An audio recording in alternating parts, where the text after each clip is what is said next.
You see, opponent, you don't have to concede if you don't want to. We can just hit you for lethal. Very good game. Hello, beautiful people, and welcome back. I'm Supreme Verdicts, a practicing attorney by day and a magic strategist by night. After a long day, jeez, what a long day, working on the rule of law, I come home to master the laws of magic. Today, in our how-to edition, our how-to series for Tarkir Dragonstorm, we're going to be doing Sultai, the Sultai pre-release, so we can really get in depth onto what the strategies of the Sultai clan is, as opposed to just drafting 5-color good stuff, which is so much fun in this format. But I digress. We open. This looks pretty cool. Okay, we have Lotus Light Dancers, 5 mana, 3/6 lifelink. When it enters, search your library for a black card, a green card, and a blue card. Put those cards into your graveyard, then shuffle. Well, we have a green card right here that we can search for, and a black card. I don't think that needs to be in the graveyard, but still. We have an Abzan rare, which can be splashed with a white splash from our Sultai deck. That's pretty nice if we're base Golgari, which we very much might be. This is a 3 mana 3/3 Death Touch. When it enters, target opponent reveals their hand. You can choose something and exile it, and then when it leaves the battlefield, they create a spirit token with that mana value. A Lacid Prowler? Let me know how to pronounce that. 4 mana 5/5. Power creep, am I right? When this creature enters, you may mill cards equal to the number of lands you control. So cast this turn 4, that's mill 4. Has the renew ability from the graveyard. 2 mana, exile this card from your graveyard. Put X 1/1 counters on target creature, where X is the number of land cards in your graveyard. Alright, alright. We have the Sultai rare enchantment. There's one of these for each of the clans, it seems like. I think Abzan's probably the strongest. Trying to remember it. That one makes a bunch of creatures and puts a bunch of counters on them. But this says destroy target non-land permanent. Great. Mill 3 cards. Okay. You may discard a card. When you do, return target creature or land card from your graveyard to your hand. Sad that it's to your hand, but I understand. We have a Maelstrom of the Spirit Dragon. Colorless land. Or you can add 1 mana of any color for dragons and or omens. Okay. And you can pay 4, sack it to search your library for a dragon card and put it into your hand. Alright, maybe. Maybe we'll have to see how many dragons we have. I see Zombie Bard, Jin, Cleric, Snake Ranger. What is going on with types these days? And of course, the Sibsig Ceremony. I don't know, this looks like a scene out of White Lotus. Black. Legendary enchantment. Creature spells you cast cost 2 less to cast. Whenever a creature you control enters, if you cast it, destroy that creature. Then create a 2/2 black zombie druid creature token. I don't know if that's really meant for limited. Let's take a look at what else we have in our pool. Now, as is tradition, we're going to just briefly glance at the other colors, but we probably won't play them. That being said, we got a couple of pretty good white removal spells. If we're splashing white for the Abzan rare, we might consider a Static Snare or a Stormplane Detainment as well. In our blue, we've got Humbling Elder, Rings, some middling cards. Temur Devotee, Ireni's Rebuff, there we go. Sibsig Appraiser, shame we only have 1. Aegis Sculptors, not bad. Riverwalk, and a Whirlwig Stormbrood. Okay, blue's doing fine. Abzan Devotee, Delta Bloodflies. I don't like this card. It's kind of mediocre. Unburied Earth Carver is fine. 1 Dragon's Prey. Yeah, what does this say for it? Yeah, this is pretty unplayable. Cruel Truths. We have 3 of them. Ugh. Like, 1 of them would have been great, but 3 of them is a little rough to see. Yeah, I hate to say it, our black doesn't look great. It's fairly aggressive. Our blue is also a little thin. Can we rely on the green? Let's see. In red, we've got, yeah, pretty much nothing. Iridescent Tiger, notably. Cool card. In green, a couple Snakeskin Veils, Anok, 2 Piercing Exhales, okay. Sarkon's Resolve. This card's pretty good. 2 mana, +3/+3, or destroy a creature with flying. It's pretty nice when the Dragon Spray costs more otherwise. Traveling Botanist. This card's an absolute banger. It's just a good value card. It's one of the reasons I like it so much. I'm gonna get a copy of that for my cube, I think. That's just fun. Champion of Dusan, we have two Sage of the Fangs. I like this card a lot. I think it's really good renew value. To double counters, Laced Prowler, Right of Renewal. Return up to 2 target permanent cards from your graveyard to your hand. Target player shuffles up to 4 from cards from their graveyard into their library. Maybe. We have 3 Sagu Wildlings. Okay, that's really interesting. Our other colors are a little weaker, which makes me think we might be a base green deck, especially with 3 Sagu Wildlings, and then we can also get that white splash if we'd like. Look at this, Scoured Barrens. That's not bad. Hosts of the Hereafter. I don't know how this plays, but we'll see. It is a 1/1 counters kind of card. Auroral Procession. What else do we have? Sonic Shrieker. God bless. Wow. I don't think we're going to try to splash for that. Jeskai Shrinekeeper. God bless. I don't think we're going to try to splash for that, though. Kintree Severance. We might. Just a good removal spell, especially if we're splashing for white anyway for the Severance Priest. Reputable Merchant I like a lot as well, but you know it's not great here. Lotus Light Dancers. Okay. We've got some cards to play with. Some playables for sure. Let's go ahead and grab those 2 just to have them in for now. Humbling Elder. There's a world in which we play Ringing Strike Mastery. I just don't know if it's going to happen. There's a world we play those. I don't think we ever play that. I think we would at most play one of those. Maybe. Sure, maybe 2 of them. Maybe. I don't think we play a second one. Yeah, if we're already splashing for white. I think this card's good. I feel like it's been getting a lot of hate. It's 6 mana 5/5, but it has an ETB. And ideally, that ETB kills something. Our green cards are going to be the entire backbone of this deck. Do we play Rite of Renewal? Return up to 2 target permanent cards from your graveyard to your hand. Well, let's see. And some good fixing, which is nice. Auroral Procession, kind of a maybe. Kintree Severance, Severance Priest. Not doing lands quite yet. Gurmag Nightwatch is interesting. When it enters, look at the top 3. You may put one of those cards back on top of your library. It's a Surveil 3, which is unfortunate. That's it. It's just a Surveil 3. I don't think that's playable enough. Especially 'cause I'm sure we have, what? Yeah. Already plenty of cards, 48. Let's take a look at what we have and see how we want to do this.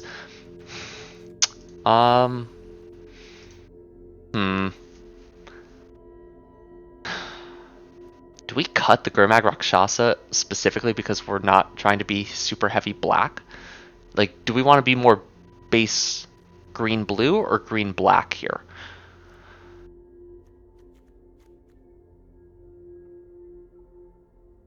I guess let's see which of the cards we want to cut first. The Whirling Stormbrood, I think, is fine because of kind of how it goes. I think it's stronger than Adorned Crocodile, even though that has Renew. I think we definitely keep the Wildlings, and in this case, Serpent gets cut too, just because we have too many 5-drops. Or we just cut those top 2. And then maybe we keep it like that. I definitely think we'll only be playing one of those. Don't think we'll play that. I don't think we'll play that. Probably not playing the Rite of Renewal. This creature enters with 2+1/+1 counters. Whenever this creature or another creature dies, if it had counters... Okay, we're going to double check on that one in a minute. Counters. Now, the issue is so many of the Renew cards are counters based. Maybe we don't do the Severance Priest and don't splash white. I always want to do a splash, but it feels like it's not always super worth it. This is just not worth it, right? Yeah. Now, the Abzan Devotee isn't bad because we can return it. Temur Devotee is also fine if we just need, like, filler. Dragon Sniper is great if we have counters. Let's see. What removal are we looking at? Oreni's Rebuff, Piercing Exhale, we have 2. Sarkhan's Resolve is removal, Dragon's Prey is removal, and Awaken the Honored Dead. 6 is Riverwalk Technique. Okay. I don't think we need the white. I think we can cut Stormplane Detainment, cut Static Snare, cut Severance Priest. I don't think those are worth it necessarily. Kintree Severance is interesting. I think we can splash white. Still, kind of fairly painlessly. How many dual color lands do we have again? We have 4. I know I said I would do lands last, but I do want to make sure we're not having too many tapped lands. 1, 2, 3, 4, 5, 6, 7 tapped lands. Maybe we cut the Severance, just make it easy on ourselves. In that case, let's see. How many cards do we have that say counter? A lot. Wow. A lot. Okay. So maybe we keep the Dragon Strike Master. Cut these 2. I kind of like both Devotees in this deck. Is that crazy? We're at 34 cards right now. This doesn't have a way of putting a counter on it, though. And actually, we do still want the tap land for the Purging Stormbrood. Because it's a lot better that way. And if we're splashing white for the Purging Stormbrood...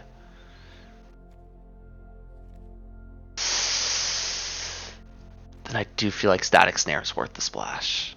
Well, you know.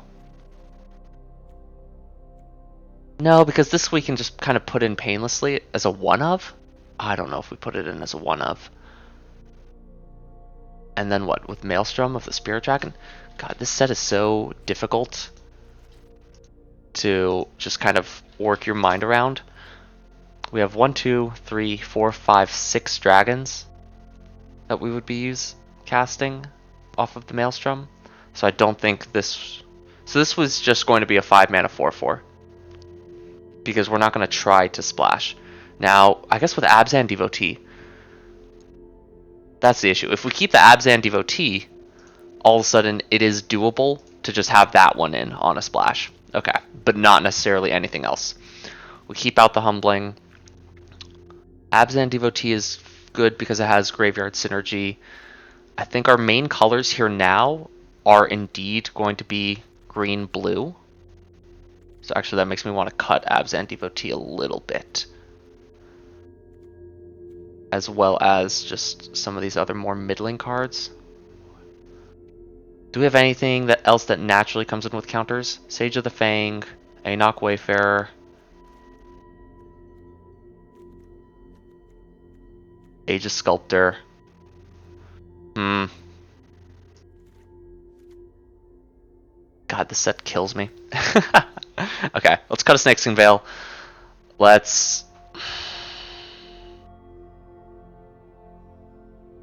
cut a Dragon Sniper. I don't think we need to rely on 1/1 counter synergies. I think we have, overall, just kind of a good grindy game plan with some top-end dragons. Good grindy game plan, top-end dragons. I forgot about the Sagu Wildlings. Let's... yeah, we're not splashing red. I don't think we need Temur Devotee. We're putting Agent Akotis in here explicitly because of the graveyard synergies. Is that really worth it? Yeah, because we can mill it. And then we've got various 1/1 counter stuffs.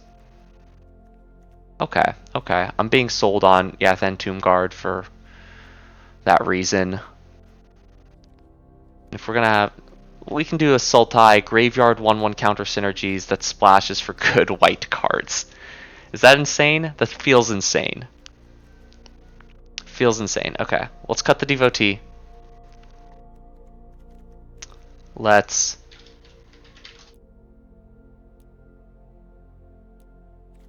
actually don't know if we want to splash for anything else. It's a lot of work. 1, 2, 3. We have good creature curve right now. I think if we're going to cut anything, it's going to end up being definitely some of the top end.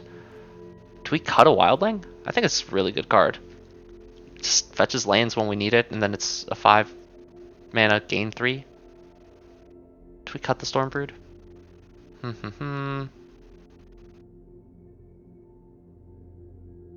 Let's cut the Stormbrood. we don't need that kind of... I don't think it's worth it. With Lotus Light Dancers, we're going to fetch up Absent Devotee, potentially as our black card. With our green card, we can do any of these three really good options. For our blue card, Agent of Codas is likely going to be what we go for, because we do have the option of doing multiple of them. Auroral Procession can also get something out if we needed to. I think here... 1, 2, 3, yeah. We have how many creatures? We have 19 creatures. We can shave a couple more of them. In that sense, maybe we cut one wildling, just because it's so many of them. We're not going to be splashing anymore, so there's not as much of a need for it. Is Age of Sculptor good? I think it is. At the beginning of your upkeep, you may exile 2 cards from your graveyard if you do. I mean, now we're still very base green, a little bit of blue, so I have a little bit less affinity towards the black cards, which makes me want to take out the Tomb Guard again. But I really like drawing cards. I really like drawing cards. And we have so many ways of putting wall encounters on our creatures. So let's get rid of the Cruel Truths. Alright. 27, we have 4 cards left. We can do this, we can do this, we can do this.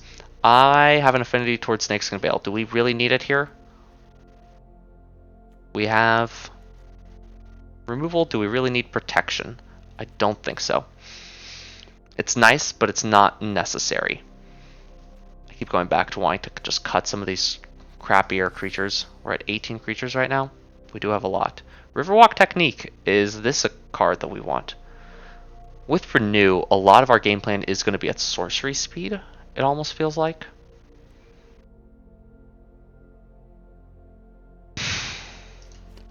I think we cut that. I think we're focusing on a little bit more of a just kind of creature-y game plan. Just good creatures. Attack. What is this? Sultai Tempo? I always think of Sultai as a control deck. Here I am building Sultai Tempo. I'm crazy. I know. Auroral Procession I kind of want to cut here. But it's effectively a tutor with Lotus Light Dancers. But that's 2 cards that you need for it. Which is a lot of work for a tutor's sake. I think we cut Agent of Codas and Absent Devotee. I just don't think they're doing enough. I don't think they're worth it. They're just bad 2-drops, and then we're heavy on the 3s. I cut a Champion of Dusan instead then? Because 2-drops are more important. I think this is fine, it's just overall value recursion. We have the recursive spell. 17 creatures. So now I think I cut a champion. Over Agent? It's just, do I really want this as a 2-drop? No. Trades early. Chumps. I think this is fine. I think this is good. We've got... Yeah, let's try it out. At the very least, you know. We're just here having fun. Playing some... slinging some spells, you know. We do not need to splash for white anymore. Opulent Palace, Thornwood Falls, Jungle Hollow. This is great. I guess we'll take that Evolving Wilds. 1, 2, 3.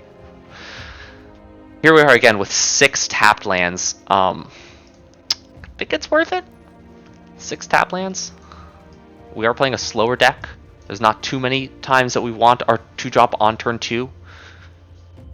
Our 3-drop on turn 3 is important, but things kind of fill out from there, and we have very base green, so 4, 5, 6, 7, 8, 9, 10 green sources. We have 3, 4, 5, 6, 7 black sources. 4, 5, 6, 7, 8, 9 blue sources. I almost want to cut a blue for black, but I guess black is going to be mostly our just removal spells, so it's okay if it comes a little later. I think this is good. We have overall just kind of low to the ground Sultai deck, which is weird to say in the sense that we are going to be casting our creatures, getting value from when they die. Almost every single creature here has an ETB effect or a graveyard effect, and those that don't have some kind of protection built in or some other kind of benefit that they can provide. We have tutorable targets, less notably now with the Lotus Light Dancers, now that we've made a couple cuts, but we have a blue target, we have a couple of green targets. For black targets, we don't really have much. But we can always just kind of toss away the Host of the Hereafter, for example, if we have an Aegis Sculptor in hand or on the battlefield or something else. We can also just not get a black card. That's okay. We are splashing black a little bit more so. With that, I think it's about time that we test out this Sultai nonsense and give the ultimate verdict as to how it can do with the graveyard. Don't forget to renew your dedication to your Sultai zombie overloads, lords, and leave a like down below. We'll go ahead and start here with what seems to be a middling hand. We do nothing till turn 3, and then we make a 3/3. Sure. But then we do have a 3, 4, 5. So, you know, it's something. Ideally we draw a 2-drop. Ideally opponent's not too quick. Otherwise we are going to be in trouble if opponent curves... I guess we go first, but if opponent curves like 1-2 removal spell, we are in a bit of trouble. It looks like they are playing Mardu, which is scary, but we did draw a removal spell, which, you know, adds a little bit of protection. Nice. Alchemist Assistant. We get a blocker.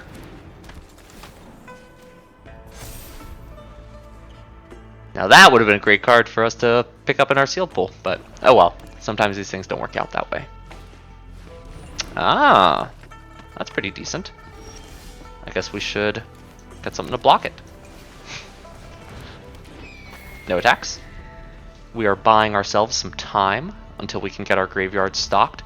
I guess we didn't get too many ways to mill, did we? We have our enchantment, we have our Anok Wayfinder. Do we have any other ways of milling in this deck? Okay, opponent attacks. That's terrifying. I think we let them take it. They clearly have the Osseous Exhale to attack like that. They were planning on paying through the ward, which would be nice. It's a little bit more of a question. I'm not sure what to do next. We'll have to see. But we'll then have a 3/3 as well, which can make it a little bit more awkward for them. Oh, that helps. Osseous Exhale does not exile, notably. Let's go ahead and attack on the ground. Now they might have the flash creature here, or one of 2 different flash creatures. But yeah, look at that pause during combat. Feels like the Osseous Exhale. Are they going to fire it off now? That would be nice. Caustic Exhale. Okay, -3/-3, no problem. There is a consideration to just putting 2 1/1 counters onto Aegis Sculptor, but that notably will not be enough to kind of grow it big enough. So we'll go ahead, we'll play our Sagu Wildling. Did they Behold the Dragon? They didn't. They paid the 2, so I guess their plan was to Caustic Exhale and pay ward. We'll know for sure based on how they attack this turn.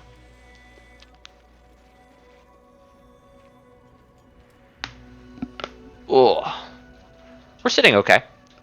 We've got a couple removal spells in hand. We have a removal spell in hand, a buyback removal spell in hand as well, if we'd like. Yeah, we're gonna go ahead and block both. Make opponent use their tricks, make them pay ward costs as needed. We put them on some kind of exhale. They used one, so let's see if they have a second. Putting them on another one right now, but we'll see if they have 2 more tricks. There's an Osseous, and they do reveal a Twin Maw Stormbrood. That's pretty strong. We will want to kill that. Oh? Wow. Alright, double trick. That hurts, but you know, that's how it goes. I think here we just get 1 big lifelinker. They're going to hit again for 3 in the air.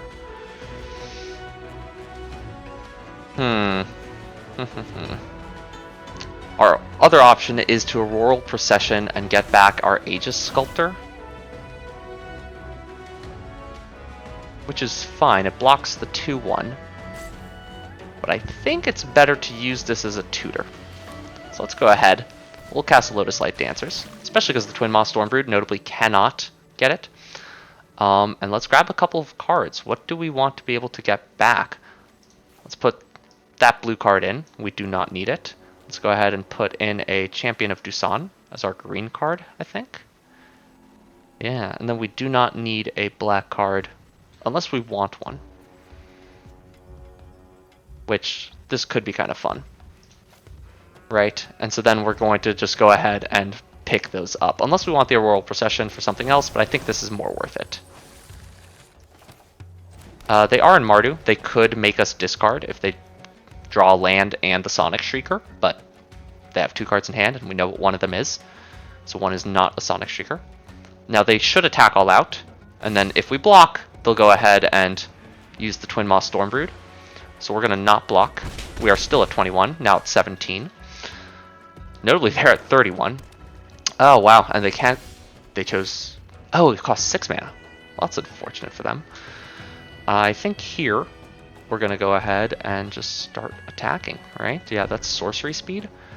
So let's go ahead and just make this really, really big. This costs 2, this costs 4. We're going to have 6, 7 total mana. Yeah, let's race. I think that's way more fun. We'll see if opponent top decks something good, but look at this. We have a 6/9. Nice. Lifelink Trampler. Notably, opponent 1, 2, 3, 4 gets to swing back at us for 4, but we're doing pretty well here, I think.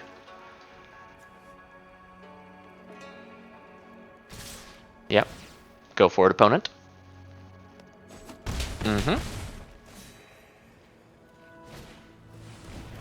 Okay. I think this is worth it. And then we'll have 4 mana up still. Play this and go ahead and double our counters. Attack them for 11.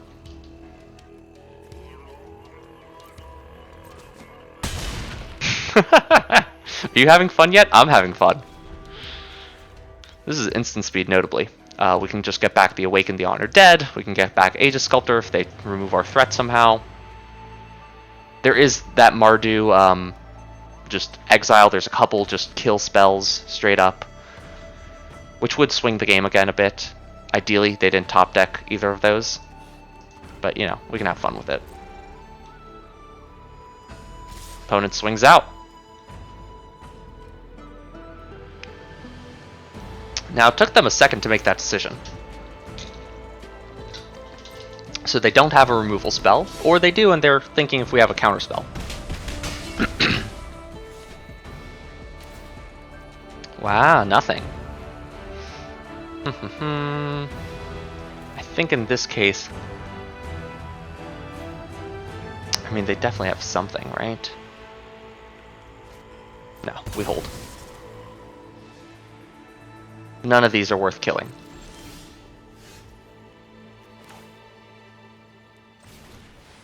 Now, notably, we don't have a counterspell in this deck, but that's pretty good. That's also pretty good. I think this is better. Let's go ahead and grab that.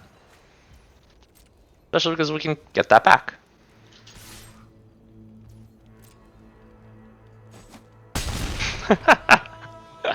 I'm having a lot of fun right now. I don't know. We have a bunch of speed interaction. We're swinging it with an 11/14 lifelink trample. Opponent has 2 removal spells in hand that are drowning in their hand. Look at that Molten Exhale. Okay. Yeah. Instant speed. That explains it. They have a swamp. Go ahead, opponent. Attack all. 1, 2, 3, 4, 5. Plus 5 is 10. They wouldn't even be able to kill those Light Dancers if they held everything back. Now they will get to gain 5 life. It's pretty nice for them. And they can go ahead and attack all again if they choose to. I don't think they will. We shall see. They are attacking. Okay, opponent. Yeah, go for it. That works fine.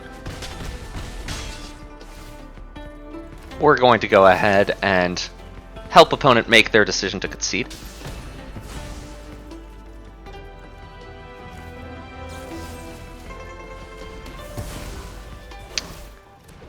I don't know if opponent has made the choice yet, so I guess we have to show it to them entirely. Let's go ahead and help make that decision a little bit easier. You see, opponent, you don't have to concede if you don't want to. We can just hit you for lethal. Very good game. Alright, that was a pretty good game. Sultai has renewed my feelings towards some of the cards in this set. That Mardu deck last week was rough. But here we go, here we go. Back in some of my home colors. Ironically, white is my most played color in Magic, but black has been quickly coming up on it. Blue is generally my second most played. What can I say? I love me some Azorius Control. Those of you who've been watching since the beginning know this. It's half of my Brawl decks are Azorius Control in some capacity. But we're trying to branch out a little bit. At some point, I will just dive in and go for an Aristocrats full-on strategy. I'm really starting to enjoy some of those pinging. But for now, this Sultai value pile is just ridiculous. We have a decent hand here. It's not great. Opponent goes first. If they run us over, that's it. We just have dead cards in hand. But Sig Appraiser on 3 can help us get some more gas. We do have a 4-drop that is a 4/4. Not super relevant, but it's okay if we get anything else. And we have all our colors, which is hard to turn down. Especially when we have a removal for anything particularly scary. And most of the big bombs in this format of Tarkir Dragonstorm do happen to be particularly scary in the sense of they have flying. If our opponent here could maybe make their decision about mulliganing, we could get started, but it looks as if their timer is going. Unfortunate, but that's how it goes. I like that these... I mean, of course they're in the set. They started in Tarkir, but I'm glad they brought them back. It's a fun little flavor. I think it would have been cool if they updated them to, you know, how we in New Capenna had the cycle that has the types on it and has cycling.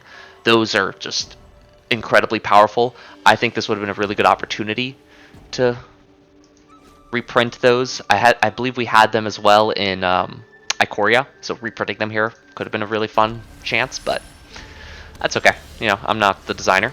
Hated to see that. Wow, we are flooding, but that's okay. It just means we're gonna draw gas now, right? That's how this works. Oh, we do not like opponent being able to play a 2-drop on 2. Especially an unblockable one. Yep. Now, are they milling us or them? Probably... Wow, they mill us? Okay, opponent. If you insist. Is this a counterspell? It's probably a counterspell. Counter? They have priority. They counter the spell. Yeah, that's okay. It's unfortunate, but they did nothing on turn 3. They have a 1/3 out, and they seem to be wanting to mill us, which is a really bad decision for them. Looks like they're teamer. Interesting. Wow, another counterspell? Opponent. You shouldn't have. I mean, I guess we play into it. We can't sit here doing nothing, right? I mean, we could, but... Wow. Okay. Well, now we just need to top deck our bombs. And they search for a land? What are they doing? They didn't just want to slam the... They have had the mana. They could have just had a 3/3 flyer. Another counter? I guess it's just another counter.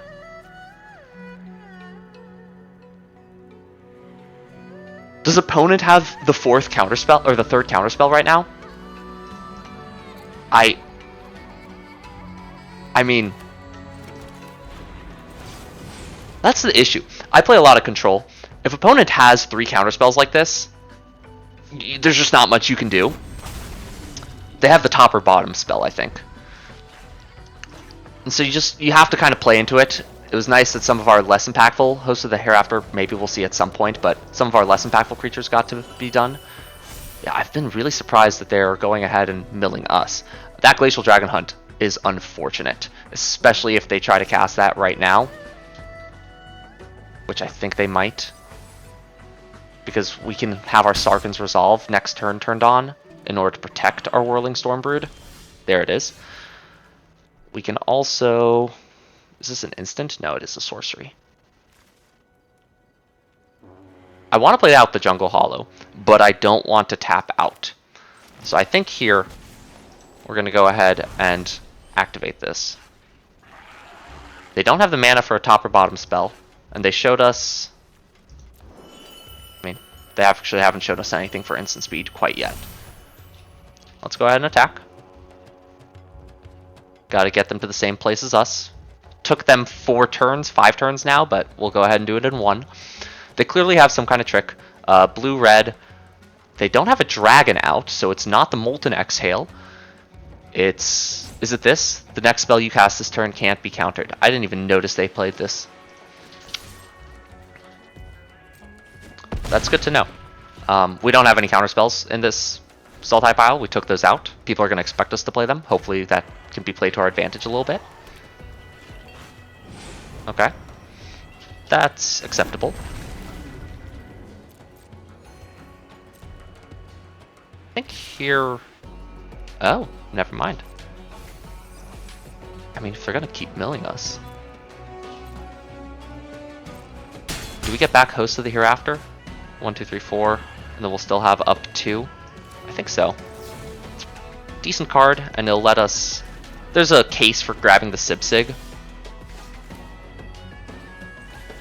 There's a case for playing out the Botanist right now, especially because opponent does not have anything currently. They do have the Glacial Dragon Hunt, actually, now that I think about it. So I don't think we play out Botanist. I think we hold it for when we can have the Sarkhan's Resolve in order to stop them from being able to kill it. Or we wait until they use the Glacial Dragon Hunt right here to draw a card.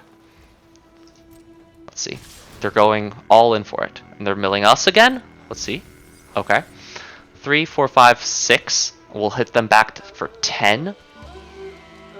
We have a 2-turn clock. Actually, we win. We have a... Yeah. No box. Does opponent real... I mean, they don't know we have Sarkhan's Resolve. But if they have nothing in hand here...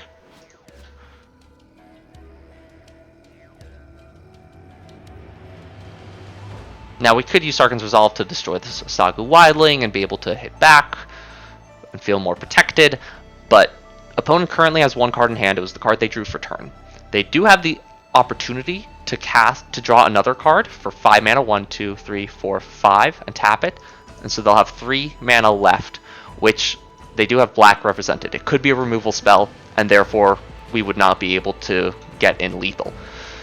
But we'd then be able to play a blocker and take 1, 2, 3, 4, which we're taking 10 right now. No, we're taking, 6 right now. So they still wouldn't have lethal. Especially the counters would shift, which is pretty nice. Honestly, had I done the math a little bit better, that might have been a case to play out Traveling Botanist so that they use Glacial Dragon Hunt, discard whatever non-land this is, which they're representing by attacking here.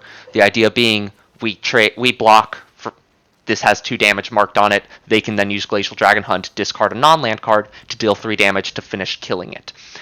By representing this, now we know, hindsight's 2020, it might have been a better play to play out the Botanist. That way they use the Glacial Dragon Hunt, kill the Botanist, get rid of whatever card they're holding in their hand, clearly, or I know they just top-decked it, but whatever the card they might have drawn that was a non-land card. That way, there's a lesser chance of them having some kind of removal spell. Worst case here would be a bounce spell, specifically. This is dies, yeah, not leaves the battlefield. That would have made it so the counters would have moved if it was just a kill spell.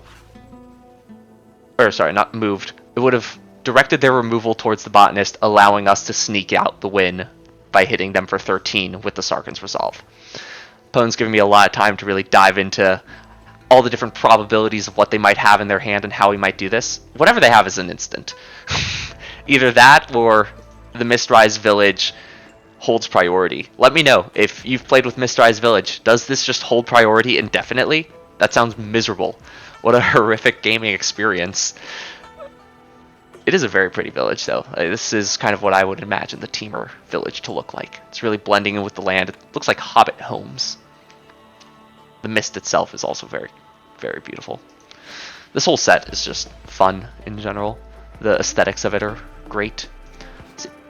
Did dog people start just living in every set? I feel like they're in every single one. The dogs, the elephants too, the Loxodons. Oh well, opponent's out of timers. And they concede. I mean, that's one way to win. Good game.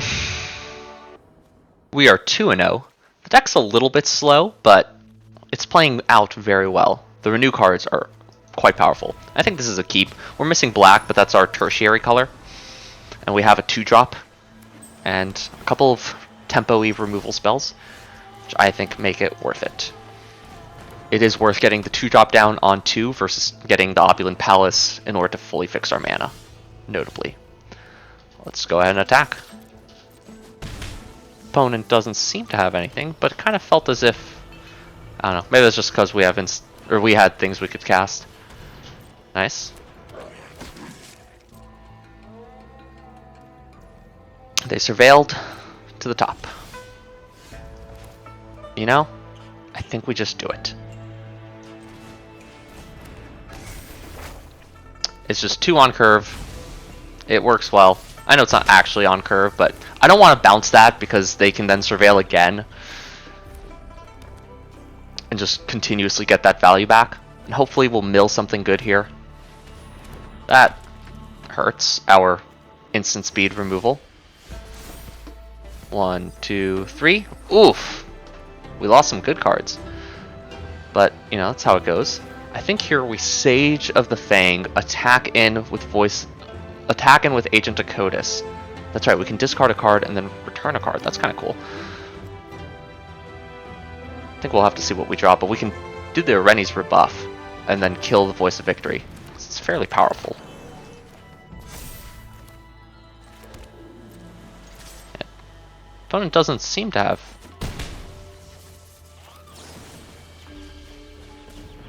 Mid-0. Nice. Able to just kill their first 2 threats. We are beating down on Mardu, ironically enough. Like I said, we're kind of playing excellent. They killed our crappy 2-drop. We're going to go ahead and discard the Rennie's rebuff in order to get back a Lotus Light Dancers. And we'll cast that. I didn't realize we had the mana for it. I thought we didn't. And that's my bad. We'll throw... what, Champion of Dusat? No, we'll throw a Sage of the Fang. And do we want anything blue? Not really. Kind of like these cards. I think I'd be happy drawing any and all of them. Maybe the exception being the Yathan Tomb Guard, but I think it's worth it. We'll go ahead and attack. Opponent does have a full hand, and we are currently light on cards. Hardened Tactician, okay. And a Reigning Victor.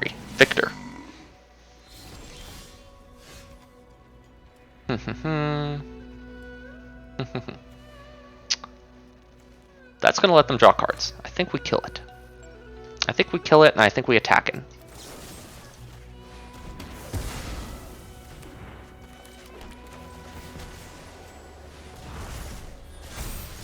Let's just go for it.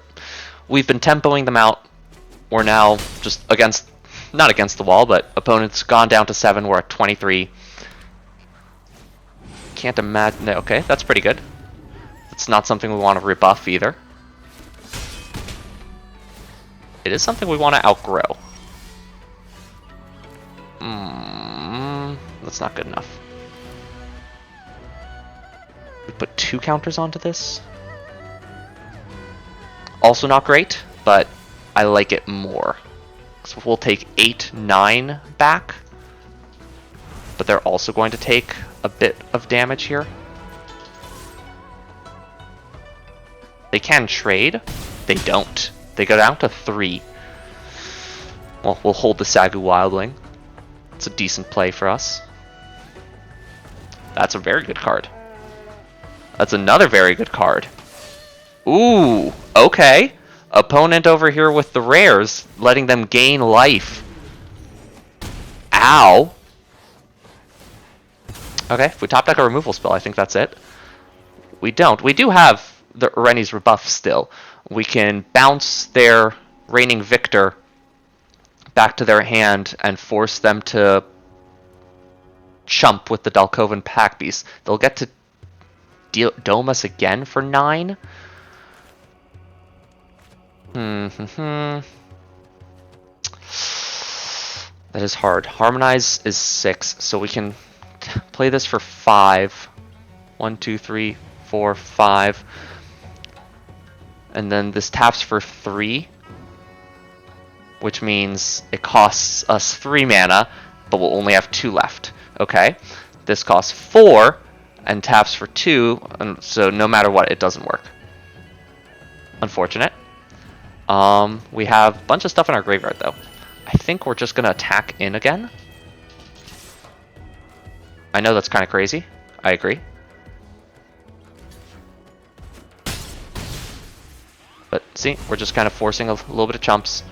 And now we're going to go ahead and get ourselves some stuff onto the battlefield that at least can grow. If they top deck something good here, we could be in trouble.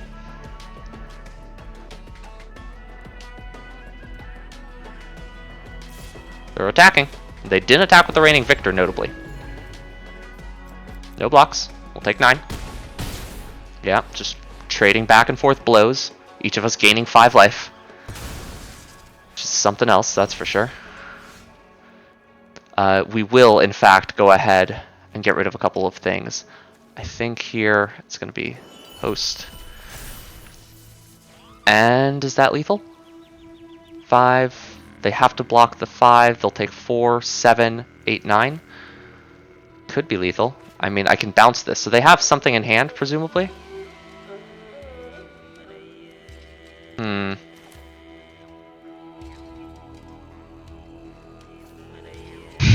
We can do this for 4, 5, 6, 7 mana. I can do math. I can do math. We can do this for 3. And we still don't have enough to cast something else afterwards. So I think we have to go for the bounce spell here. Decline. Target. Autopay. And this way we force their action ahead of combat so we don't get blown out during combat.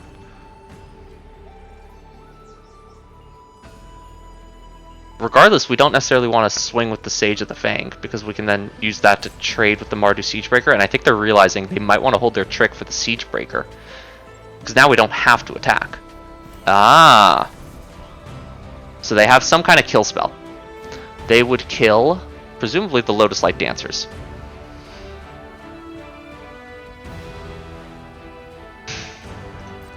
So let's only attack with the Lotus Light Dancers.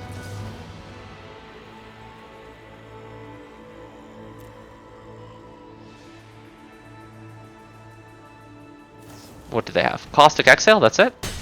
Okay. That's fine. We're behind on the life gain now. Oh, but now they can give this Indestructible. That was a misplay. Why'd we bounce it if we then weren't going to swing out? We kind of expected them to take their trick out. Honestly, I was expecting an Osseous Exhale. But we knew that they didn't have that. Oh, that's rough. Okay. That's very rough. But you know what? They did not cast the thing that, whatchamacallit, gives Indestructible. So we can at least get rid of that for a second. Exile these 2 cards. Yeah, why is this in my... Oh, no, we don't want to exile this, actually. So let's go ahead and decline. I think we attack in with the Lotus Light Dancers. They're going to block with the Feral Deathforger. Opponent's got just 1 card in hand. We just need to get through it. Yeah. It dies. Okay. It's gonna be... If they top deck removal, then we're just dead, right? So it's better to do this... No, we're still just gonna have the 3 mana. Okay, let's just do this. Let's go for the gold.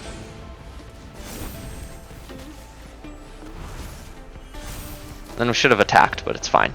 If they play the Mardu Siege Break, or not the Siege Breaker, they just played that, the Sonic Shrieker, it gives a reason to hold the Evolving Wilds, but we've been so awkward with mana recently, I feel like it's worth it.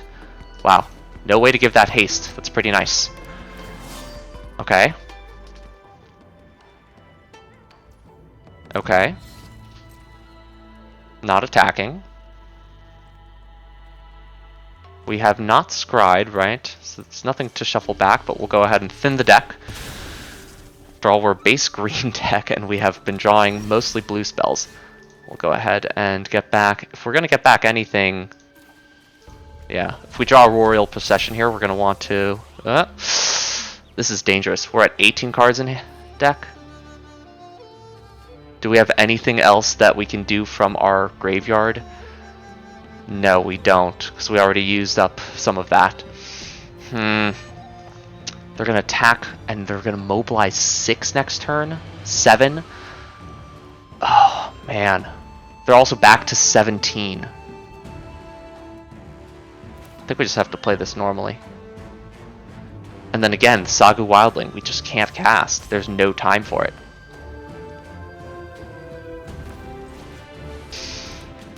Opponent's really been sticking it to us. No, decline. No attacks. We don't attack there because if we do, they're just going to either take it and swing back for lethal. Yeah, they would just take it and swing back for lethal. Oh my gosh. Does opponent attack all? No. They're being patient.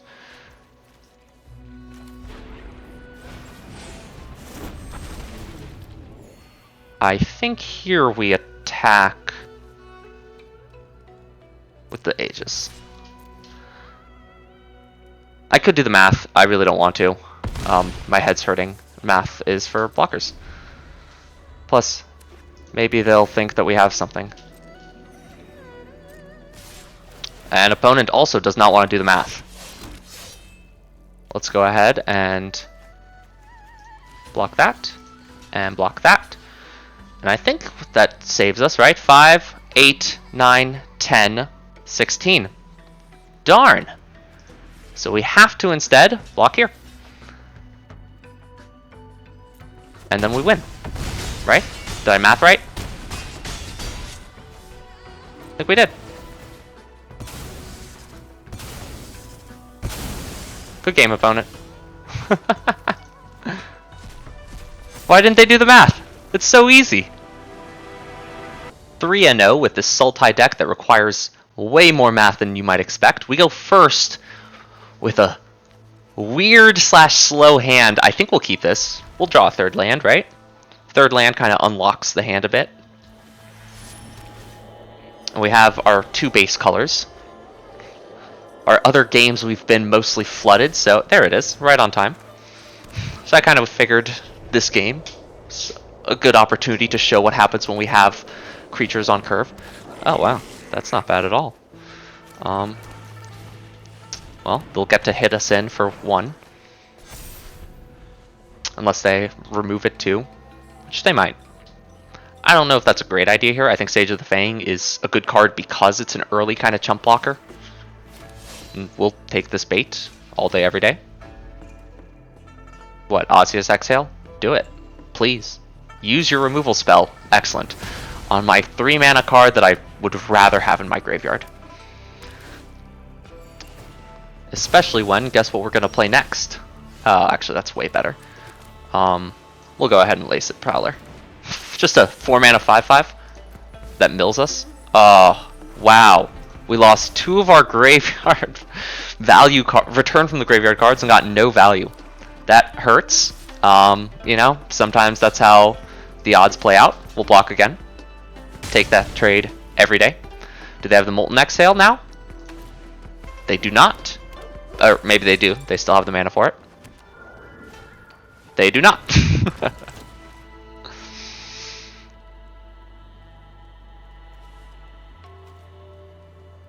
I think we'd really like an untapped land here.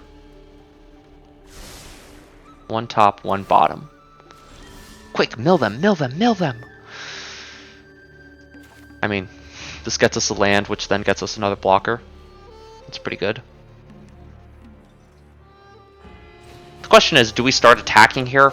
Probably not. Is there something that can let them really come at us? I don't think so. We have double green, double blue. Let's go for another green then. Another sage. Yeah, we have good blockers right now. I kind of want to attack.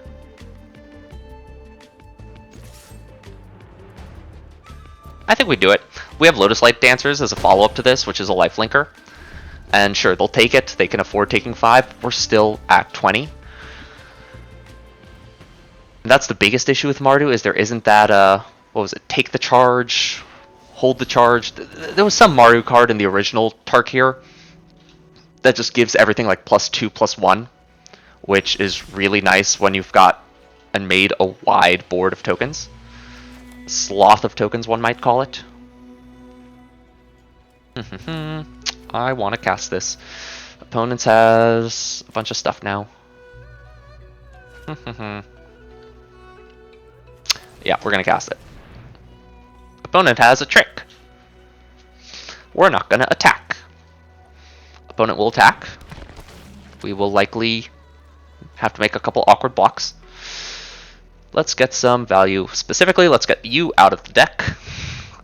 And let's get... That's probably it. The rest of these cards I'm good with.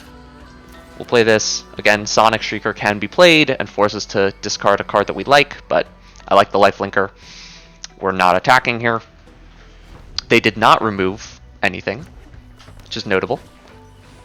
Ugh, this card's so annoying.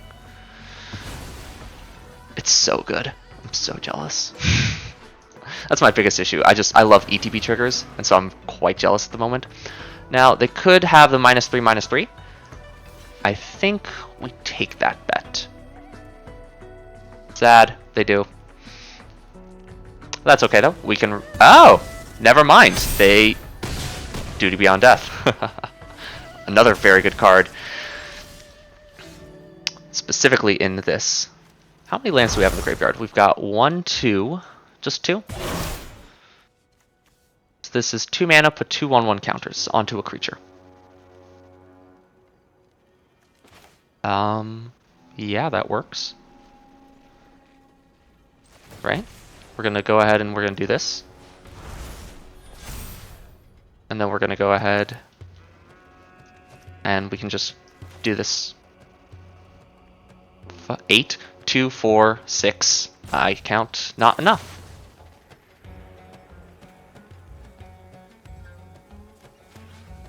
Let's go ahead and do that. Let's reveal it so we can surveil a couple. We'll put Sibsig on top so that we can then draw that card directly. Why not? Oh, I forgot that happened. That was a misplay. Now they can block this well. Well, that blows. We'll go ahead and we'll put a counter here. That was a misplay. But opponent concedes anyway, because even through misplays, it's better to be lucky than good. We are 4-0 and just trucking along. Lotus Light Dancers is carrying us entirely, and I'm not ashamed of it. We actually have a 2-3 curve on the play. What is this deck? Sultai Tempo? Is this where it's at? Like, Sultai Tempo value. I'm really enjoying this deck so far. I think it's got some legs to stand on. Sagu Wildling, notably, we have yet to use even once for its let's see, 1, 2, 3, 4. I think we take the island here. That way we can hit our 5th land drop untapped on time. Crazy enough as it is. But yeah, Sagu Wildling has not been used once to actually fix our mana, which I think is a testament to how solid this deck is in terms of its fixing. We do have 6 tap lands, so that is a consideration we're making. Aegis Sculptor is gone. That's good to know. Ooh, big. Let's go ahead and we'll just play out the island. They know about it, so might as well. You can have that counter and attack. We attack. They block. Trade. No, never mind. They will attack back. We will block and trade. Opponent seems to be playing Teamer or Mono Red, splashing other colors. They lost 2 Molten Exhales. They do have Simic here, so they could have the Auroral Procession, similar to us, in order to get back one of their very good cards from their graveyard. Formation Breaker. Okay, I see it. Really? Okay. I'll take that trade. It's back to being a 2-1. That can be blocked, which is right where I like to keep it. They have 1 red up. I think we're going to go ahead and just kind of put the beat down on them. We still have 1 more Sage that we can fetch from our deck later on, but, you know, our 2-drop is now a 5/5, and they don't want to kill it, because it's a 2-drop. It's a waste of their resources. It's almost outsized in the sense that it's not really worth doing much of anything to. Kind of looks like they have the fight spell here, especially with this kind of counters mentality, but we've seen 2 Molten Exhales, so could definitely be wrong. The art for this is really cool. Wow, that was pretty decent. Are they now going to flash this back? That would also be pretty decent. They don't. Well, now I just want to attack. Offer them the trade. They do a trick, and we kill it. Sounds pretty good to me. They don't have blue mana up, so they can't counterspell. Let's do it. Nice. I'm going to set stop on upkeep. And we're going to go ahead and play Thornwood Falls and pass. And now kill it. Yeah. Okay. If they had the counterspell, that would have been bad. I should have played the Swamp. I'm greedy that way. It worked out fine. Better lucky than good. This and that. We let them untap. That way, at least if they use mana to protect it, they use it on their turn so that they don't have much of anything. It does let them get in a better attack. I know if they had the Sarkhan's Resolve, for example. But we do what we can. Synchronized Charge. Nope, they have something to follow it up with. Okay. That's fine. But not good. Wow, another good card. Let's go ahead and attack. Let's see if we can blow out a double block. No, just a chump. Works for us. Are they going to outgrow this? Probably. Should I just kill it right now? Probably. Let's do it. I know. I agree.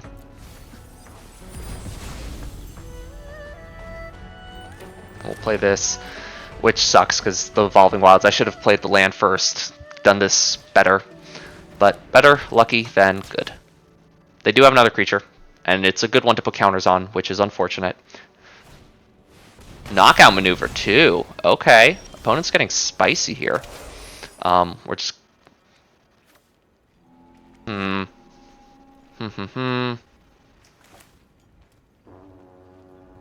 Let's do this. Because now they have a Death Toucher.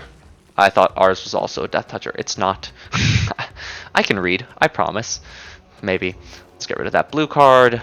Let's get rid of...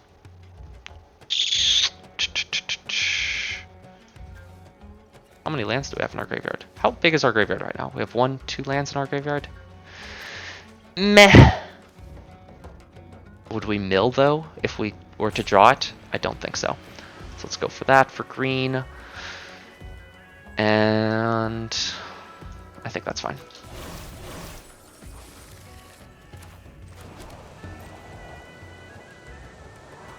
They have another kind of fight spell. We are in trouble. They are probably just going to grow this really big and swing at us, which is problematic. And we would like a kill spell, but, you know, it is what it is.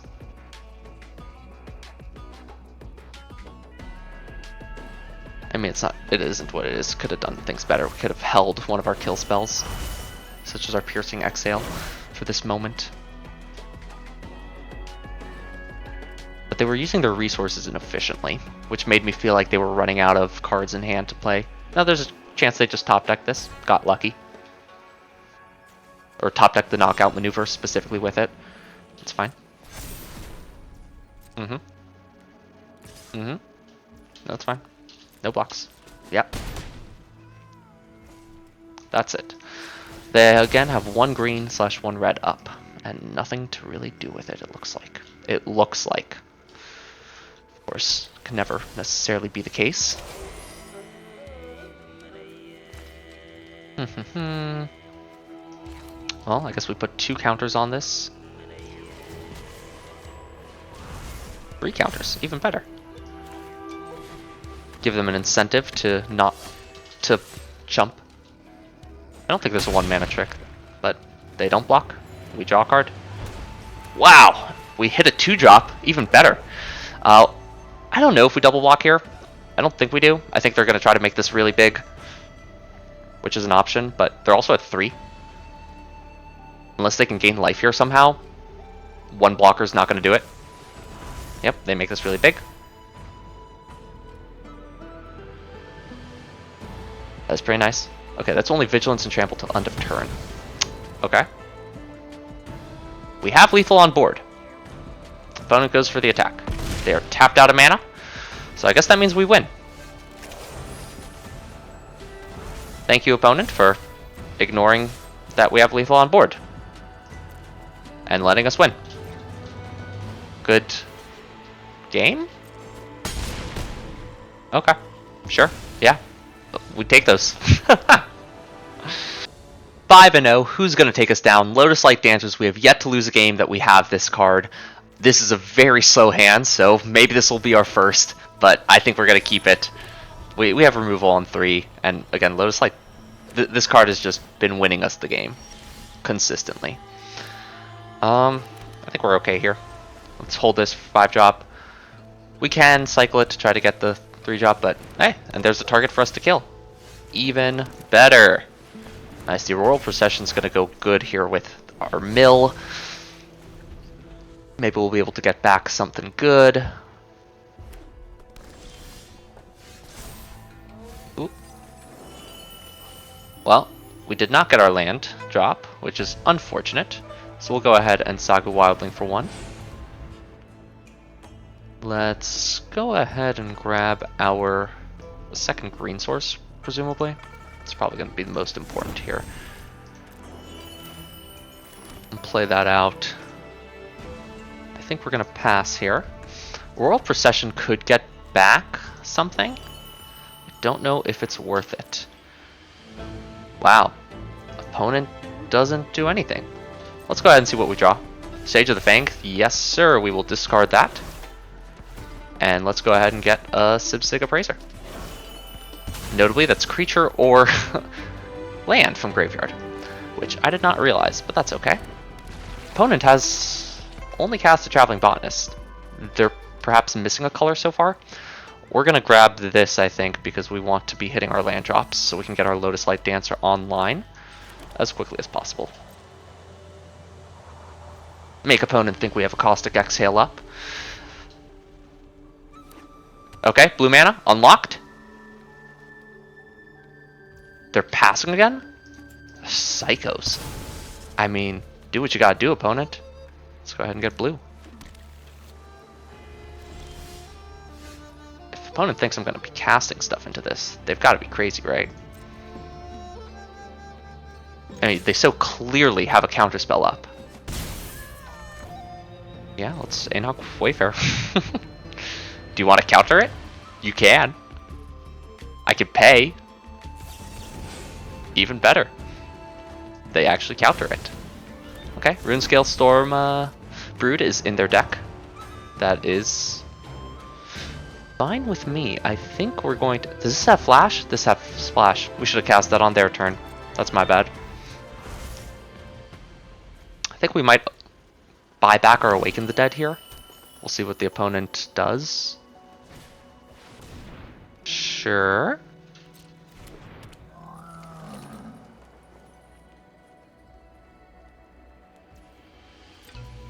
Yeah, let's buy that back. They have something. Molten Exhale, Piercing Exhale, an Exhale of some kind, presumably. So we'll go ahead and we can force the issue now. It's awkward mana-wise. But they can then kill this. Let's just do it. We're setting up, they're setting up. Here's the Piercing Exhale. They'll be using their removal spell on our 2/1. We do not mind. The fact of the matter is just, they're losing on cards. They're spending their resources on cards that we don't necessarily care about. Now, the Omen is cool because it shuffles back in the deck, but even then, you're losing it from your hand. Like, they're at 5 mana now. If they don't play a 5 mana dragon, well, they could have, and they chose not to. Okay, that's something. Now, we are at 21 cards. We gotta be careful we don't turbo mill ourselves.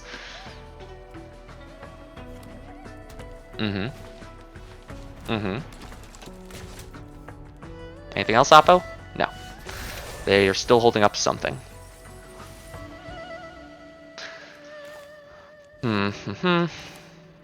Alright, let's double spell here.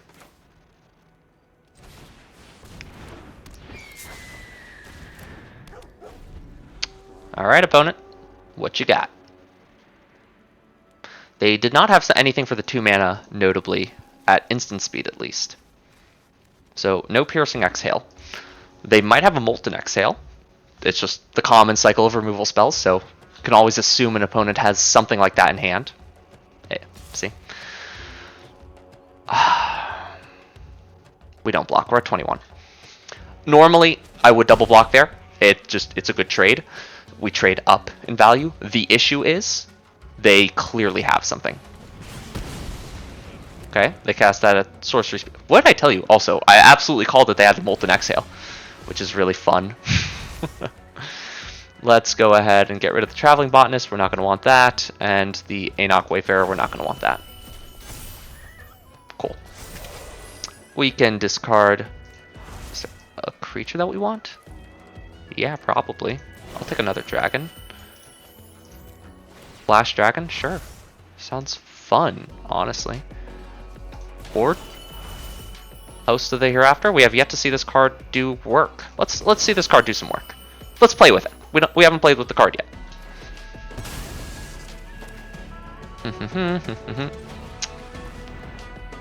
They have something.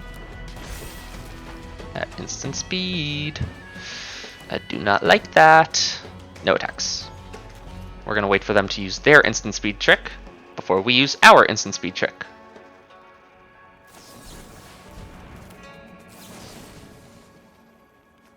Target a creature I control.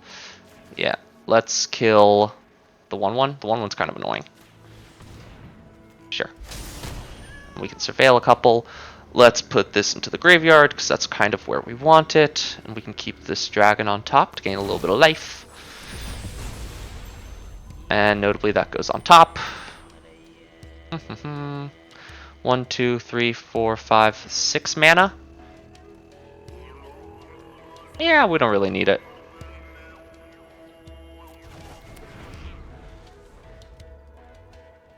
There are 2 cards in hand. Our live totals are high. I think we take this trade at this point. No, we don't. They have a trick. I think they have a trick. I don't know. They think that they can win a race. But look at how many cards we still have over them. They have buyback. They have buyback.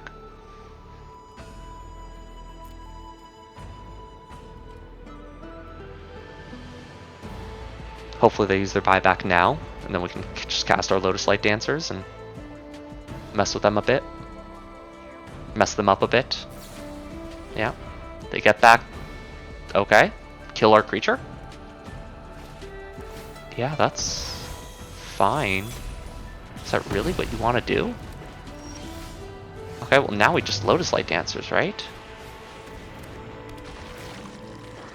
go ahead and take out our shitty card and our other mediocre card. And we have how many cards left in the deck? 15? I think that's all then. And we'll shuffle this back in, grab ourselves a land so we're deck thinning at the same time, because otherwise we're going to start hitting a flood here. Yeah, that's also a good idea. They're playing Teamer, so I don't think we have to worry about a discard spell. I feel fine holding this dragon in hand. They're not going to attack. Of course they're not. They can't. Yeah, do we just give them the business? Let's just give them the business. I'm sorry, you have one creature? Yeah, that's fine. How's your one creature doing? Let's just do this, put 2/1 counters on it. We can take this nice and easy. Let's see if you draw anything good, huh? And if you don't, I can kill it. Gain back a little bit of a life total buffer. We have a flash dragon. Nice. They draw, and then immediately discard it. Are you gonna attack? Oh my god, you're a psycho. Wow. Opponent attacks. And I think that just means we win. Good game. Oh yeah, Lotus Light Dancers. This card's insane. This card actually puts in so much work. We are 6-0 and heading for our trophy. Fighting for it against Quote. Ironically, as I mentioned, I play a lot of white, but our Lotus Field Dancers, our Lotus Dancers, got us enough life gain that we unlocked the white achievement of gaining 777 light. We now have the Virtuous. I think this is fine. We can Sagu for black.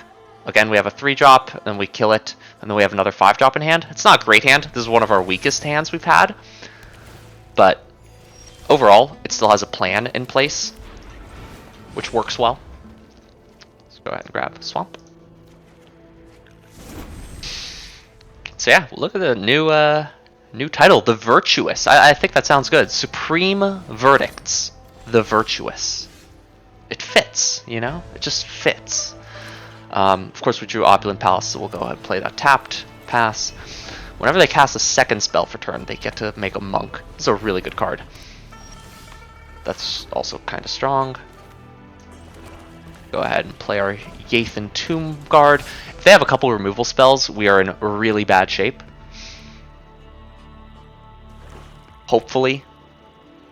They just... I don't know. I just don't want them to trigger this. Ideally, they would just attach it. This doesn't look good for us. Choose Abzan or Mardu. They chose Mardu. At the beginning of your end step, if a creature died under your control this turn, each opponent sacrifices a creature of your choice. Kind of sounds like we should... At the beginning of your end step.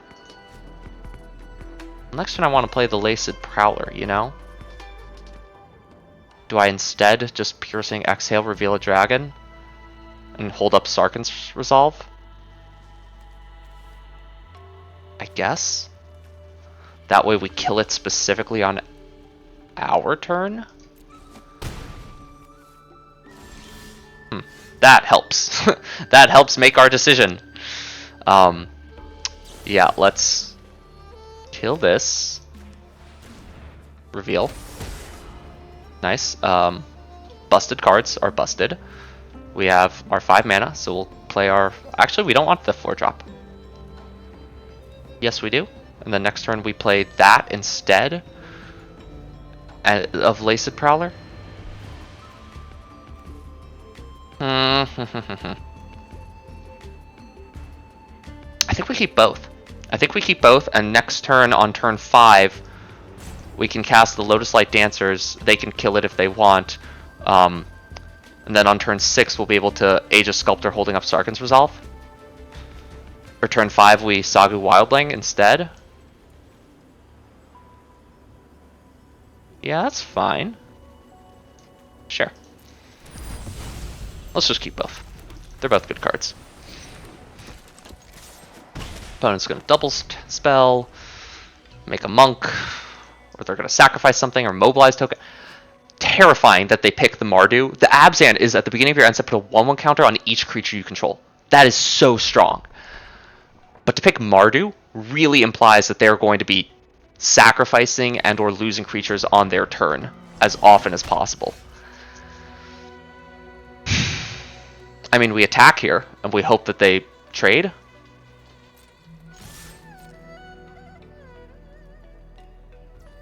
Yeah, they don't.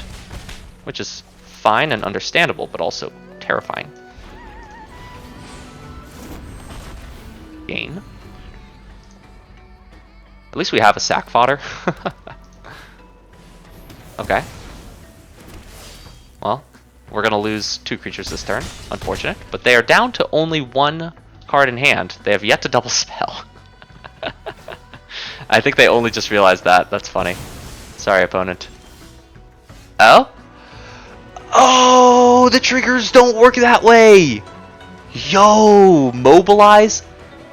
Oh, I'm sorry. Oops. It doesn't work that way. Well, they play a 4/5, so let's play a 5/5, mill a bunch, and attack. No, we should just Lotus Light. We should just Lotus Light. We should absolutely just play our best card. They have 1 card in hand. Let's get out one of those. Let's get out that. I'm okay if we draw that. Let's just get out one of these. And attack. They might have a way to get through this. They might have a way to create creatures or something, but I think this is fine. We're in a fairly good position. If they were able to kill our Lotus Light Dancers and then make us sacrifice a creature, we'd be in a much weaker position. Okay. Wow. That was honestly not that... For as bad as that seemed, that was probably as good as it could have gone, I think. I want to Sage of the Fang, because I'm a psychopath. But it might be better to just Laced Prowler and then hold up Sarkhan's Resolve. Yeah. We'll go ahead and mill 5, because I am a psychopath. Damn, lost the Procession and lost the Awakened Honored Dead. Excuse my language. We're gonna go ahead and just keep attacking them.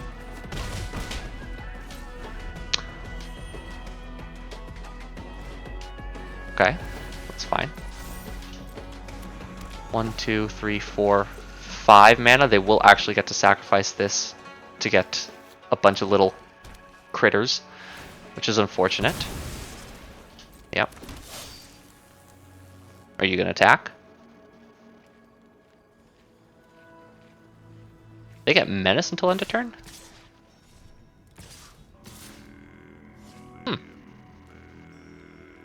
That's actually pretty good. You should attack with your 3 Menace creatures.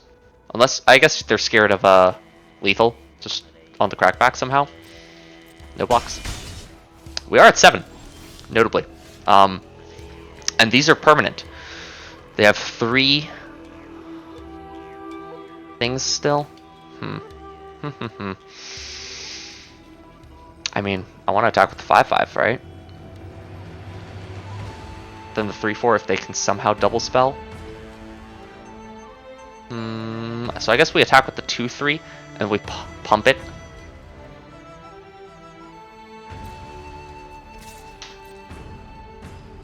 They know the Sage of the Fang in the graveyard, so they're not going to block this. So maybe I should have, I don't know.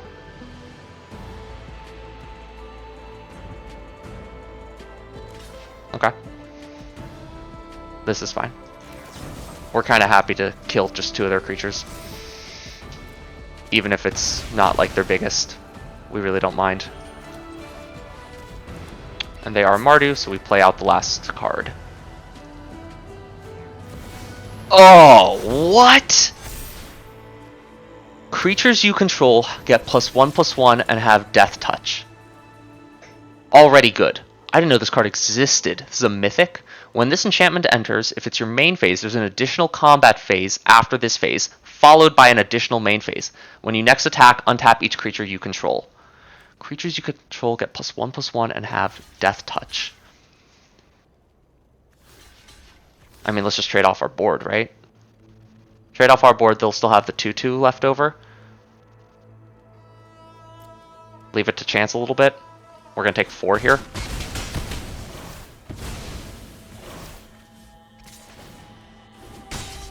Oh, that just killed us? I'm sorry, I didn't do the math fully.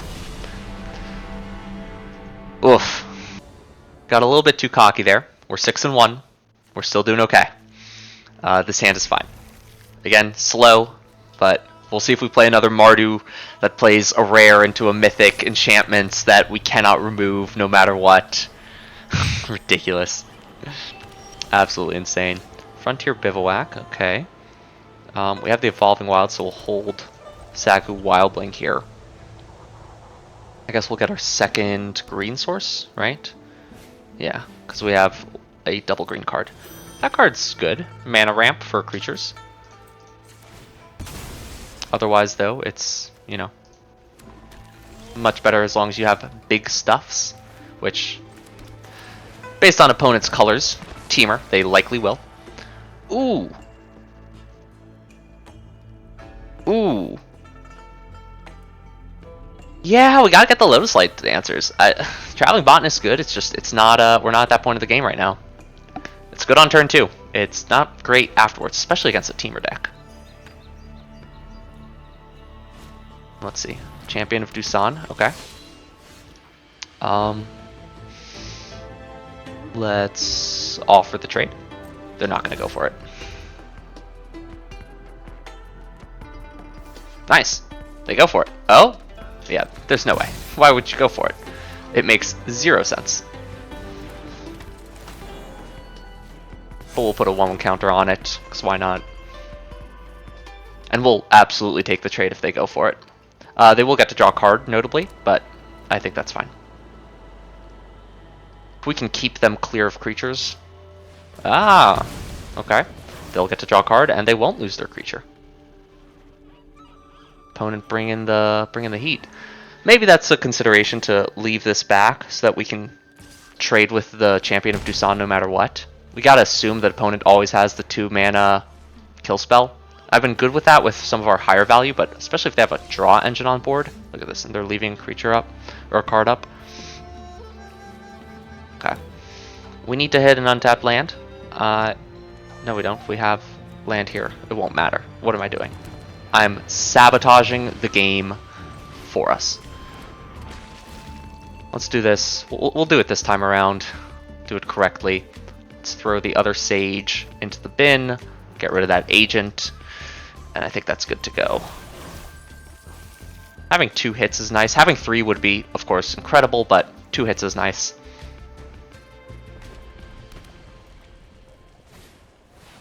That's a good card. I'd love to have our bounce spell.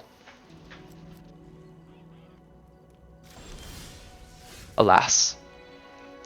1, 2, 3, 4, 5. We can have 6 mana. Kinda wanna kill the 5/5. Kinda wanna hold up removal for it. I don't know if we're gonna get a chance to. Let's see what we hit. Let's see what we hit. That's right. Herd Heirloom can still trigger, of course. I guess we don't want any of these. But now we've got some stuff in the graveyard that we can start exiling, especially now that we lost the Aurorial possession. Alright, let's keep developing our hand. Opponent's going to get to use their Mammoth Bellow and make another 5/5, which hurts, especially if they do make it for cheaper.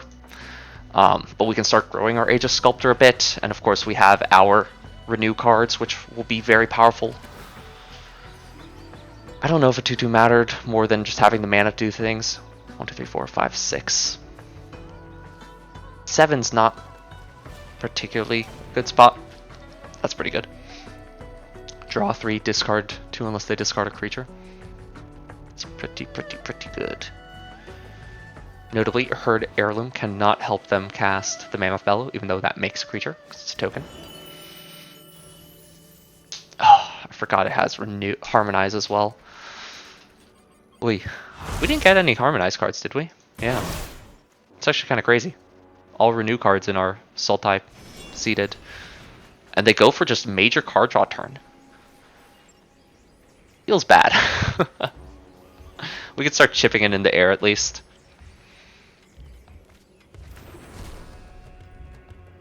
If we top deck an untapped land, which honestly may have been a reason to just get the land from the Wayfarer, we would have been able to Dragon's Prey and like Agent of Cotus or Sage of the Fang. So let's go ahead and let's get rid of Auroral Procession. Let's get rid of the Botanist. Nice! Never didn't have it. Let's go ahead and make this kind of chonky and just start hitting in for 5. Has Ward 2, which is nice. The reason why we're kind of just going for it here a little bit is because in these colors, they've shown us in Teamer, and they seem to be a Gruul base, which is an interesting take on the Teamer deck. Generally, you want to be an enemy color pair, but that's fine. The green spells are all punches, so we want to have our creatures be bigger than theirs. The red spells are all burn, so we just want to have big creatures in general. The blue spells are bounce spells, which can be really problematic for us. But we play around what we can. You know, we don't have our Snakeskin Veil in the deck. We have a kill spell in the deck instead. So we're going to hold up our removal spell and hopefully be able to use it appropriately. A bounce spell would be really good against the token in general, just to kind of get rid of it without any negative effect. But we're working with what we have. Thankfully, this is a 3/6. It blocks 5/5s pretty dang well, which is so funny to me. Lotus Light Dancers. What a card. What a card. They attack all out. I think we block across the board. Because they also have that, there's that Teamer board wipe card, the Dragonback Assault. Every time you play a land, you make a 4/4 dragon. It's absurd. Yeah, I don't know how we would win against that. We don't have good enchantment removal, and it looks like each of the colors might have a really good enchantment, which is also terrifying.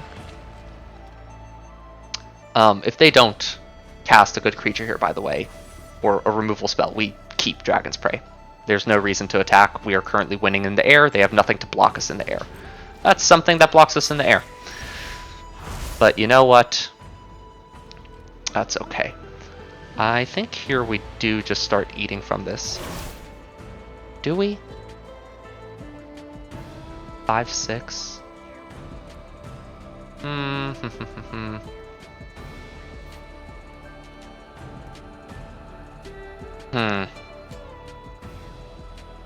Yeah, decline. Nice! We did get the rebuff. Let's go ahead and attack with our 5/6 in the air. We want to be applying pressure as much as possible. Notably, it being a 6/7 matters not much versus it being a 5/6 because they're currently on a 3-turn clock, now a 2-turn clock. One of the reasons we are so okay with this, we'll go ahead and bounce that, get rid of it, stop them from being able to do anything, and now we also have our kill spell that we can get around their ward. We could play out the Sagu Wildling. That's probably a better idea. It's probably a better idea. Hindsight's 20/20. But they'll exile, irrelevant cards from their deck, from their graveyard. Something tells me they have an Auroral Procession. Wow. They can't pay it. Because this is only for creature spells. That's hilarious. Well, now we have a very good reason to kill their Aegis Sculptor. Specifically because we can then try to attack down the Ugin. Oh my god, they got Ugin. That's so gross. That's so gross. Timeless wisdom. Yeah, gain 3, draw a card. I don't even know what we're supposed to do against that. Focus. I mean, I know what we're gonna have to do. We're gonna have to kill this, and then we're gonna... If we get top deck and untapped land, we win.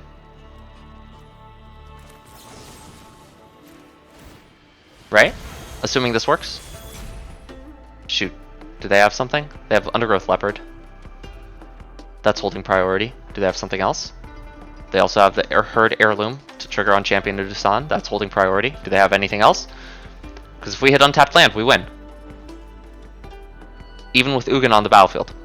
Them not having the mana to exile this, that might have just won us the game. Coasting Tuna's been coasting on having this Ugin this whole time. Can we top deck untapped land one time? Actually, you know what? We might be able to get there anyway. We get this a counter. Oof. Maybe the counter would have actually mattered here. Do we have enough for doubles? It becomes 10. Sorry, it goes to 5 and then doubles. So it'll have 10 counters onto it, so it'll be 12. We're 1 off. Oh my god, land wins. That's so rough.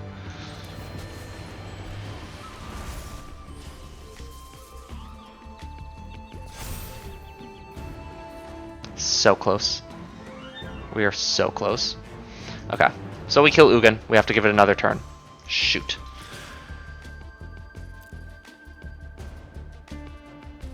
Do they have something right now? So that would also be kind of bad. But we survived Ugin. They still have 4 cards in hand and ways to draw more cards and create more creatures. That's so unfortunate. If we had the untapped land, that would have been game right there. What were the odds? What's in our deck? We have 8 lands left in our deck. Of those lands, 1, 2, 3, 4 of them come in untapped. So we have 4 untapped. We had 4 untapped lands in the deck. And we had 18 cards because we drew the Champion of Dusan. So it was a 4 out of 18 chance, which is not very good. But opponent says good game. Does that mean they have another Ugin? Or does that mean that they concede? Wow. At 7-1, we have our very first trophy. Thank you, Lotus Light Dancers, for being the true, absolute MVP of the deck. I think we had Lotus Light Dancers in just about every game. And yeah, they've attained a level of synchronicity beyond what's possible in a single lifetime. This zombie bard really just made the deck hum. It allowed us to not only thin our deck of some of the crappier renew cards that are there purely as an early game play, but it also let us get to some of our stronger renew cards that we could dump directly into the bin in order to make this lifelinker just grow out of size so quickly. Not to mention, it's a 5-mana 3/6. That stat line matters in this format. There's a lot of creatures that have a 3 or lower toughness, and there's a lot of creatures that have a 5 or lower power. The 3/6 is in a really good position as a blocker and as an attacker in this particular format. I think this card was incredible. I think this card made the whole deck come together. If I'm sold on this, I would first pick. I would want this card in all my Sultai decks. I don't know if I'd first pick. Sagu Wildling made everything smooth. Our land base, our mana base was great to begin with. Maybe a few too many tap lands, as evidenced by untapped land would have won the game in our last game, but worked out great. We still killed them in the air. But Saga Wildling came in handy. Whirlwing Stormbrood, we never really cast as a Flash Dragon. I honestly forgot it had the Flash Dragon, but just as a 3 mana, put 3 counters on stuff, and then doubling those counters really went off. Speaking of which, Sage of the Fang puts a counter and then doubles, which is so much better. That I don't know why I thought it was the other way. But yeah, this card also puts in a lot of work. Aegis Sculptor, you saw it's a little clunky. It's a 4-mana 2/3. But after a couple of turns, if you can feed your graveyard, it still works really well. We ended up having a few more ways to fill our graveyard than I initially thought. The Anok Wayfarer, the Traveling Botanist, the Sibsig Appraiser, Awaken the Honored Dead, and then over the course... Oh, and Laced Prowler and Lotus Light Dancers. But over the course of the game, anyway, things just kind of fall into your graveyard as it goes. Here we had, 5-6 cards that filled our graveyard, and that was plenty. We almost decked ourselves once, but it worked out. Piercing Exhale, incredible card. I would have loved to have had literally any more of the Exhales. We didn't, and the deck still hummed. I think that's a testament to how good Dragon's Prey is. Rennie's Rebuff is fine as a tempo-y kind of card. Requires a lot of mana. Sarkhan's Resolve we never used as a kill spell, but as a combat trick, it really worked well. Traveling Botanist is great on turn 2. Sipsic Appraiser I don't even need to talk about.